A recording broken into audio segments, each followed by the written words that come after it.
Eu vou fazer hoje um apelo ao presidente do Senado, o senador Eunício Oliveira, para que a gente suspenda as votações hoje à tarde e discuta aqui essa crise política.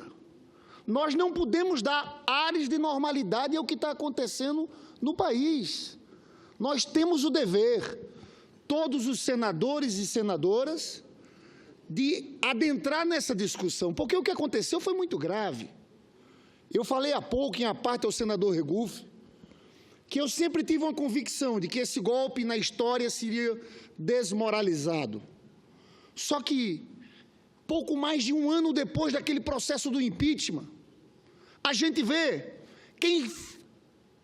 quem foram os condutores desse processo.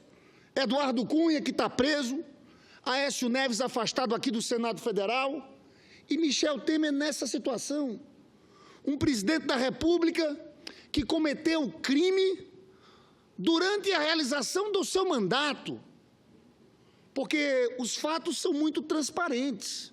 Houve aquela conversa do Temer com Joesley, foi designado o então deputado Rodrigo Rocha Loures como emissário do Michel Temer, a Polícia Federal fez o monitoramento e estava lá, ele com a mala de R$500 mil, e a mala era para o Temer, e era por 20 anos, era 500 mil por semana por 20 anos. Está lá na denúncia, organização criminosa. Então, tudo isso é muito sério, eu acho que esse governo acabou. Não adianta a base do Temer, daqui a pouco vai chegar o senador Romero Jucá batendo aqui, dizendo que o governo vai resistir. Não adianta. A gente sabe como funciona a Câmara dos Deputados. Eu acho, sinceramente, quando colocar para votar, e pelos meus cálculos isso vai acontecer em agosto, porque agora foi para o Supremo a denúncia, o Supremo pode utilizar 15 dias para a defesa do Temer ou não, depois vai para a Câmara dos Deputados, tem 10 sessões para defesa, depois em 5 sessões votação na CCJ e plenário. Ou seja, isso vai ser votado em agosto. Eu acho, eles estão falando que tem 200 votos, isso muda de um dia para outro, porque vai ser uma votação, vai ser como aquela votação do impeachment da presidenta Dilma. Eu espero que coloquem no domingo. Eu quero ver qual vai ser o deputado que vai botar o dedo para defender o Temer. Quem for se elege a nada. É isso que vai existir, uma pressão muito grande, porque ele tem uma aprovação de, segundo o Datafolha, de 7%. Segundo o Datapoder, numa pesquisa também, 2%. Eu não consigo ver, eu não conheço ninguém nas ruas que ainda defende esse governo de Michel Temer. Agora, eu acho que nós temos que parar a tramitação das reformas aqui no Senado Federal. Eu acho que hoje, senador Paulo Rocha, o debate tem que ser sobre essa crise política. Temos que discutir entre nós. Para mim, o caminho é construir uma emenda constitucional antecipando eleições. O ideal seriam eleições gerais, mas se não for possível eleições gerais, eleições diretas para presidente da República. Porque é ilusão achar que um afastamento do Temer e assumindo o Rodrigo Maia, nós vamos voltar à normalidade política do país. Não vamos voltar à normalidade política do país. Nós temos que reestabelecer a democracia. E a democracia só pode ser reestabelecida com o voto popular, com alguém sendo eleito pelo povo, para ter força, para tirar o país dessa crise econômica gigantesca. Concedo a parte à senadora Gleisi Hoffmann. Obrigada, senador Lindbergh. Eu queria parabenizar Vossa Excelência pelo pronunciamento, que eu acho que é esse o tema que nós temos que discutir nessa casa hoje. Aliás, já tínhamos que estar discutindo sobre isso, a crise que nós temos instalada no Palácio do Planalto e que, por consequência, é a crise no país, a crise econômica, a crise política. Nós não podíamos estar discutindo qualquer outra matéria, muito menos as reformas que retiram direitos dos trabalhadores. Até porque esse senhor que está no Palácio do Planalto está única e exclusivamente para fazer reforma contra o povo. Mas eu não podia deixar de fazer um registro aqui de um post que a presidenta Dilma fez hoje, que eu acho que é relevante. A presidenta Dilma que ficou aqui tantos meses, né, sendo achincalhada, sendo denunciada, sendo agredida e aqui o Congresso achando que, tirando ela, as coisas estariam resolvidas. E ela fez um post hoje falando exatamente dessa situação que envolve o Temer. Diz o seguinte: resultado do golpe de 2016, deixar o país nas mãos do único presidente denunciado por corrupção. Esse é um resultado objetivo. Impeachment sem crime de responsabilidade, a ponte dos perdedores sobre a democracia para o desmonte do país. É isso mesmo, a ponte dos perdedores sobre a democracia para o desmonte do país. Grande mídia, PSDB, adeptos do Pato Amarelo, conheciam a conduta do grupo que assaltou o Planalto e são responsáveis diretos por sua ascensão. É isso. Aliás, nem precisava a presidenta falar essa última frase, porque ontem nós tivemos nos jornais declaração do presidente da Confederação Nacional da Indústria, dizendo que prefere ficar com o Temer para não ter mais instabilidade no país. Mas nós só temos instabilidade. E esse pessoal da CNI, da Fiesp, foi para a rua com o patinho amarelo fazer campanha contra a corrupção. Então, eles acham que o Temer é sério? Tiraram a Dilma, afastaram o PT, falando de corrupção. Agora, como é o Temer, o PMDB pode ficar? É um pessoal seletivo no combate à corrupção? E qual é a estabilidade que esses senhores querem? De fazer as reformas para tirar direitos dos trabalhadores? Então, Vossa Excelência tem razão, nós não temos outra coisa a não fazer aqui que não seja discutir a situação da crise que nós temos. Espero que, inclusive, hoje, senador Paulo Rocha, que está na presidência, a gente não tem uma sessão normal aqui, não. Que a sessão de hoje seja para discutir a crise que o país está e a denúncia contra o presidente Temer. Qualquer outra discussão é uma desconsideração com o Brasil. É fazer de conta que nós não estamos vivendo essa crise. É fazer como um avestruz. Então, acho que o nosso papel aqui, senador Lindbergh, Vossa Excelência, que é líder da nossa bancada, é exatamente isso: problematizar na sessão de hoje e fazer o Senado da República discutir a grave crise que nós temos no Brasil. Senadora Gleisi, agradeço a parte. Vossa Excelência, quando fala da presidenta Dilma Rousseff e do post que ela fez, não dá para a gente não olhar para trás com o que aconteceu com o país desde depois da eleição da Dilma. Porque a Dilma foi eleita, 3 dias depois, o senador Aécio Neves pediu recontagem dos votos. Depois fizeram aquela aliança aqui com o Eduardo Cunha, pararam o país com aquela pauta bomba na Câmara dos Deputados. E eu fico vendo o tamanho da irresponsabilidade. Sabe o que devia ser discutido nesse momento? Em que o golpe está desmoralizado? Porque em um ano esse golpe está completamente desmoralizado. Está claro que houve desvio de finalidade, que o Eduardo Cunha começou aquele processo contra Dilma, porque a bancada de deputados do PT decidiu votar pela cassação no Conselho de Ética. É o momento do Supremo Tribunal Federal ser pressionado, porque tem que discutir a anulação do impeachment. Esse sim é um caminho, porque concretamente o Supremo Tribunal Federal é a Corte Constitucional. Está claro em todas as evidências que deram golpe por vários motivos, para estancar a sangria, mas também, Vilmar, deram um golpe porque eles queriam, no momento de crise econômica, retirar direito de trabalhadores, reduzir o custo do trabalho, reduzir salários. Eu queria, senador Paulo Rocha, anunciar, hoje houve um debate sobre reforma trabalhista na Comissão de Constituição e Justiça, porque estão querendo votar essa reforma trabalhista no dia de amanhã. Eu acho um escândalo que, numa crise política dessa, a gente faça de conta que não está acontecendo nada. E que a principal proposta do governo Temer, que tramita no Senado, depois dessa denúncia, seja votada. Mas eu quero anunciar aqui que a Procuradoria-Geral da República, o procurador Rodrigo Janot, ajuizou nessa segunda-feira, ou seja, na segunda-feira passada, mas foi anunciado só hoje, no Supremo Tribunal Federal, uma ação direta de inconstitucionalidade contra a lei que libera a terceirização para atividade fim das empresas. Essa DIN aqui é muito importante, porque a gente sabe que o que está por trás da terceirização também é precarização, é redução de salários. Eu já aqui falei tantas vezes da tribuna. Segundo o DIEESE, um trabalhador terceirizado recebe, em média, 24% a menos que um trabalhador contratado de forma direta e trabalha 3 horas a mais.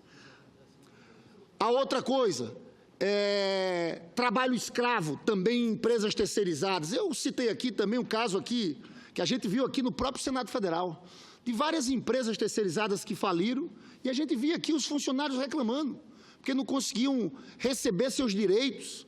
Então, essa posição da PGR em relação à terceirização é muito importante, porque se a PGR entrou com ação direta de inconstitucionalidade em relação à terceirização, imagina nessa reforma trabalhista, que mexe com tudo, que rasga com direitos conquistados há muito e muito tempo pelos trabalhadores. O tal do trabalho intermitente, eu, sinceramente, eu não sei como é que esse Senado Federal pode votar uma coisa dessa. Você transforma o empregado em escravo do patrão. O patrão liga para você e diz, olha, vou precisar que você trabalhe das 6 às 10 horas daqui a 3 dias. No outro dia, eu preciso que você trabalhe de 8 da manhã a meio-dia. Como é que um trabalhador consegue planejar a sua vida? Não há como haver planejamento da sua vida. Você passa a receber, senador Paulo Rocha, por hora de trabalho. Você sabe que até um princípio constitucional, que está lá garantido do salário mínimo, se perde. Se perde, porque você pode trabalhar horas a menos. E tem mais, se um trabalhador se compromete com o patrão a daqui a 2 dias trabalhar determinadas horas, se acontecer algum imprevisto na vida dele, ele paga uma multa de 50%. Ou seja, ele pode ficar devendo ao trabalhador. Eu já falei aqui e repito, uma figura do trabalhador autônomo exclusivo. Tudo que a gente teve de conquistas, eu vejo a questão das empregadas domésticas, dos empregados domésticos. A vitória que a gente teve aqui no governo da presidenta Dilma. Viviam numa situação de semi-escravidão. Você sabe o que vai acontecer? Vão começar a transformar empregado doméstico em pessoa jurídica. É o empresário de papel. Só que a pessoa jurídica não recebe 13º, não recebe férias, não recebe FGTS. Então, é um conjunto de maldades contra o povo pobre, contra o povo trabalhador. Hoje nós tivemos audiência lá na Comissão de Reforma Trabalhista. Eu tenho dito que nós temos 2 tipos de ajustes que acontecem ao mesmo tempo. Um ajuste fiscal e o ajuste do mercado de trabalho. O ajuste fiscal, você teve a emenda constitucional 95, essa que limita os gastos por 20 anos, que retira recursos da saúde e da educação, e a reforma da Previdência. Só penaliza o povo mais pobre e o povo trabalhador. Não tem nenhuma medida para o andar de cima, nenhuma medida para os banqueiros, nenhuma medida para os grandes empresários. Taxar grandes fortunas, não. Lucros e dividendos, não. É só retirar direitos. Aumentar a idade mínima para 65 anos, esse presidente ilegítimo que se aposentou com 55 anos. É só retirar direitos. A senadora Gleice tem feito falas importantes. Hoje nós tivemos um representante do Poder Judiciário falando dos abusos da legislação trabalhista. E a gente falou na cara dele. Olha, o senhor fala isso, agora o senhor esquece que os juízes têm 2 meses de férias, como nós, senadores, temos 2 meses de férias. Eu apresentei um projeto aqui, para limitar férias no parlamento para 1 mês. Não foi colocado para ser votado, senador Regufe, até agora. Mas eu descobri e mostrei para ele a Loman. No mesmo momento que está havendo a discussão da reforma trabalhista, que penaliza os mais pobres, você diminui o horário de almoço de 1 hora para meia hora, você está tendo a Loman, Lei Orgânica da Magistratura. Sabe o que diz lá, senador Regufe? Eles estão dizendo o seguinte, o trabalhador, quando tira férias, ele recebe 1/3 adicional de férias. Lá para os juízes, não. 1 salário a mais. Tem de tudo. Você sabe que se um juiz tem um filho de 0 a 6 anos, ele recebe mais 5% do salário de auxílio creche. Se o filho tem de 6 a 24 anos, mais 5%, auxílio educação. Tem auxílio mestrado, tem auxílio doutorado, tem auxílio mudança. Ele recebe 1 salário a mais se tiver uma mudança, se tiver um dependente, são 2 salários a mais. É um conjunto de abusos. Eles têm plano de saúde e agora querem também um auxílio, uma ajuda de custo de saúde. Eu fiz as contas, dava mais de R$100 mil. O problema é que tem um descolamento da realidade.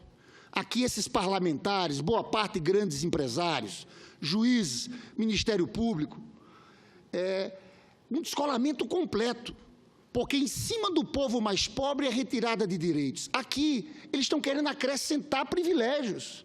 Nós estamos num mundo em que há um descolamento. Quando eu falei do descolamento, em realidade, desses debates que a gente está vendo aqui, nós vamos ter um outro debate agora, senador Regufe, na mesma Comissão de Constituição e Justiça, com o mesmo pessoal, para discutir a votação dessa reforma trabalhista no dia de amanhã. Eu queria tentar construir um acordo com as principais lideranças desse Senado no dia de hoje.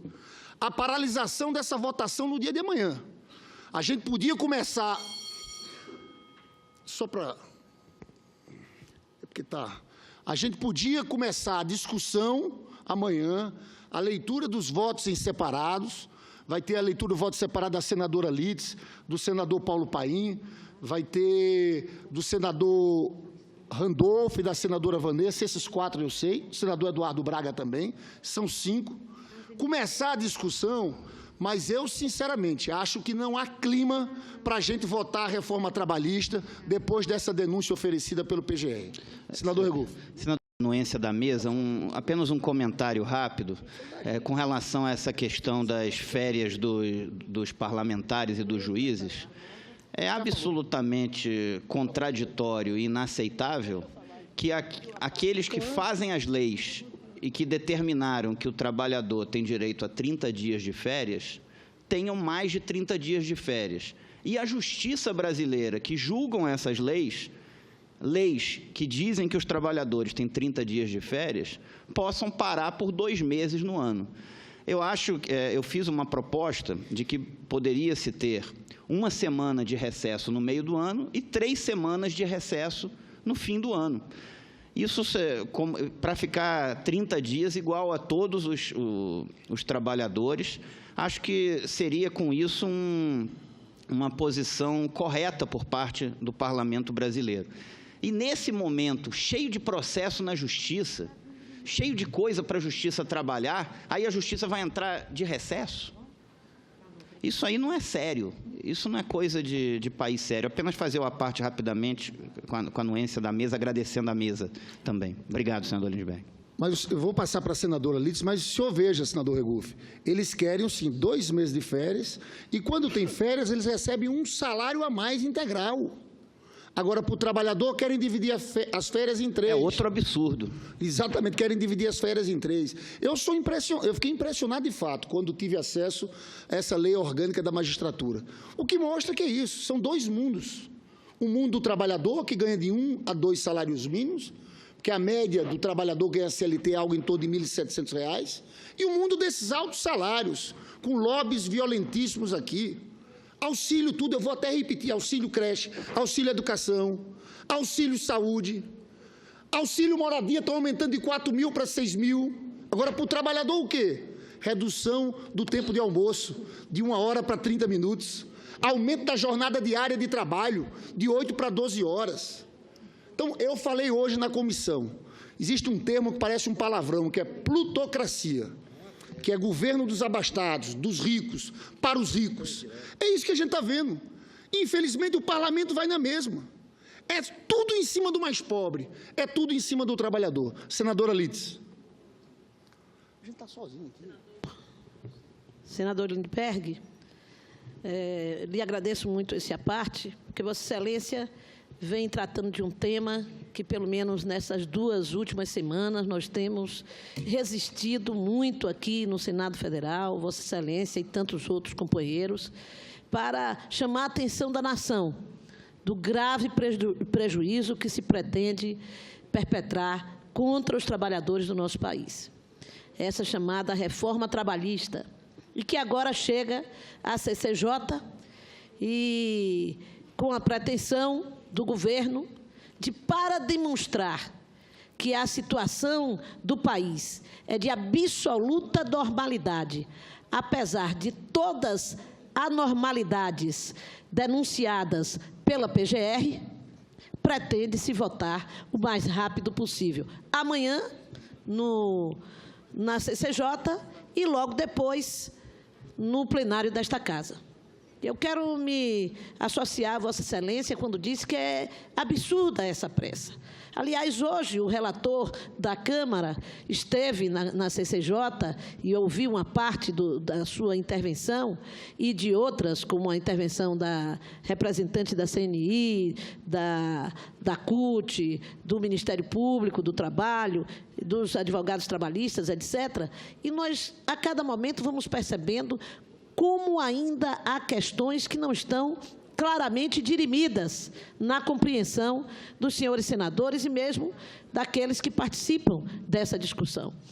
E da necessidade, portanto, que nós tínhamos de aprofundar o debate, de corrigir os possíveis erros existentes no relatório da Câmara, que o próprio relator da CAI e da CAS reconheceu, indicando ao presidente da República 6 vetos num relatório. Ora, para que indicar 6 vetos, se é possível modificar totalmente o texto ou parcialmente o texto, conforme o relator desejar? É uma demonstração apenas de renúncia do Senado, da sua atribuição de legislar. E o discurso vai, e eu ouvi esse discurso algumas vezes lá, dizendo que não, que o Congresso está abrindo mão de sua possibilidade de dar respostas e permitindo que a Justiça Trabalhista o faça, que o Judiciário o faça. Ora, mas na hora que é a hora típica de nós assumirmos a nossa atribuição, num relatório em que temos todo o dever, mais do que direito, o dever de modificar para contribuir com a luta dos trabalhadores e com a economia nacional, aí se renuncia a essa condição. Claro. É inaceitável esse argumento, é contraditório essa postura, e nós vamos continuar, nós, eu, Vossa Excelência, tantos outros, crescente números de senadores que se agregam a nós. Não sei se Vossa Excelência recebeu, o deputado Paulo tomaram conhecimento de uma carta que foi divulgada do senador Antônio Carlos Valadares, senador do meu partido, meu querido amigo, que tomou a iniciativa de entregar os cargos que tinha indicado no governo do presidente Temer, dizendo que ele não pode trocar o voto dele por cargos, e se pronunciando claramente contra a reforma trabalhista. Muito obrigada. Senadora Lídice, eu agradeço muito. Eu vou encerrar, porque vai falar a senadora Gleisi e a senadora Lídice. Eu quero ficar aqui no plenário, fazendo a parte, mas dizer que hoje, lá na Comissão de Reforma Trabalhista, o relator da Câmara, deputado Rogério Marinho, eu peguei as notas taquigráficas de um debate que nós tínhamos feito há um mês atrás, em que ele dizia o seguinte, que na história sempre as mudanças importantes aconteciam quando houve ruptura do processo democrático. E ele se referiu à Constituição de 67, logo depois do golpe militar, sincericídio completo, ele admitindo a ruptura do processo democrático. Eu quero encerrar dizendo assim, que a nossa luta é para reestabelecer a democracia no país. Houve um golpe de Estado contra a democracia brasileira. Esse golpe está desmoralizado, fracassado. Seus principais nomes estão desmoralizados. Afundaram a economia brasileira. Estou convencido que o Temer vai cair. Não vai ter os votos necessários para barrar a instauração de um processo no Supremo. Só que aposto o Rodrigo Maia não resolve nada.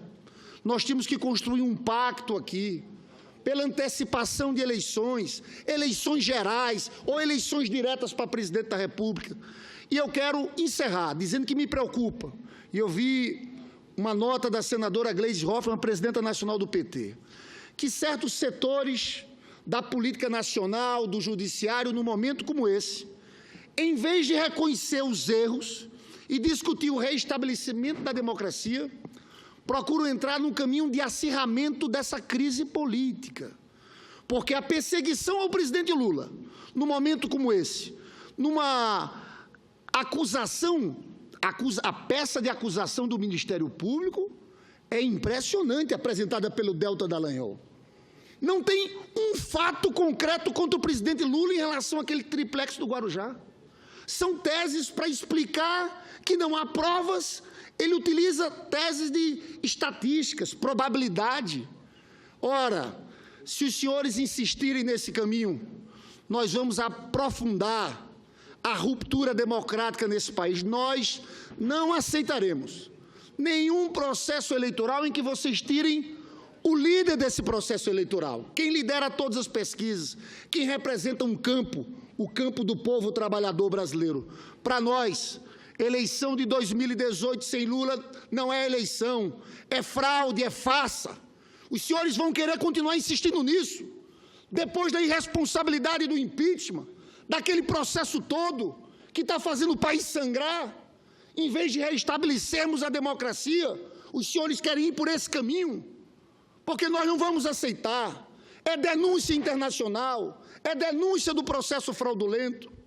É isso mesmo que os senhores querem. Eu, nesse momento, chamo a atenção, peço juízo, maturidade. É hora da grande política. E eu acho que o grande caminho é um entendimento nesse parlamento, pela antecipação das eleições, porque esse governo do Temer já acabou. Encerro, senador Paulo Rocha, dizendo que daqui a pouco voltaremos ao tema, quando o presidente Eunício chegar, porque hoje tem que ser essa sessão do Senado Federal uma sessão de debates sobre a gravidade da crise política que enfrentamos. Muito obrigado.